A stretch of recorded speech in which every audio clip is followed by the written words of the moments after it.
Hello മക്കളെ, പരീക്ഷയ്ക്കുള്ള ഒരു പ്രധാന ചോദ്യമാണ് പത്രവാർത്ത അല്ലേ. പത്രവാർത്ത എങ്ങനെ എഴുതേണ്ടതെന്നൊക്കെ മുൻ വീഡിയോയിലൊക്കെ ടീച്ചർ പറഞ്ഞു തന്നിട്ടുണ്ട്. ഇന്ന് പത്രവാർത്തയുടെ ഒരു മാതൃക കണ്ടാലോ? നമുക്ക് നോക്കാം അല്ലേ. പത്രവാർത്ത അതിനൊരു തലക്കെട്ട് വേണം, കൃത്യമായിട്ടും സ്ഥലം എവിടെയാണ് എന്ന് നമ്മൾ അറിയണം, അതുപോലെ നടക്കുന്ന കാര്യങ്ങൾ വളരെ വൃത്തിയിൽ സത്യസന്ധമായിട്ട് നമ്മൾ എഴുതുകയും വേണം അല്ലേ.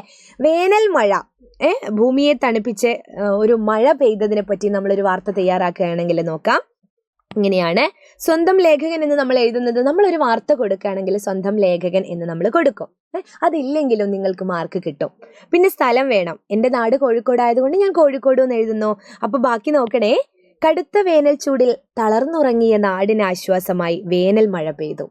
ഇന്നലെ ഉച്ച കഴിഞ്ഞ് മൂടിക്കെട്ടിയ ആകാശം 5 മണിയോടെ പെയ്തിറങ്ങുകയായിരുന്നു. വേനൽ മഴയ്ക്ക് പകിട്ടേകാൻ പതിവ് പോലെ ഇടിയും മിന്നലും കാറ്റും ഒപ്പമുണ്ടായിരുന്നു. കാര്യമായ നാശനഷ്ടങ്ങളൊന്നും ഉണ്ടായിട്ടില്ല. കുടിവെള്ളക്ഷാമത്താൽ വലഞ്ഞിരുന്നവർക്ക് മഴ അനുഗ്രഹമായി. ഒരു കുഞ്ഞു വാർത്തയാണ്, പക്ഷേ ഇതിലെല്ലാം ഉണ്ട് അല്ലേ. ഇന്നലെ ഒരു മഴ പെയ്തു, ആ മഴയിൽ മറ്റുള്ളവർക്ക് ആശ്വാസമായതും അതിനൊപ്പം ഇടിയും മിന്നലും ഒക്കെ ഉണ്ടായിരുന്നതിനെ പറ്റിയൊക്കെ വിശദമായിട്ട് പറഞ്ഞിട്ടുണ്ട്. ഇതൊരു മാതൃകയാണ്.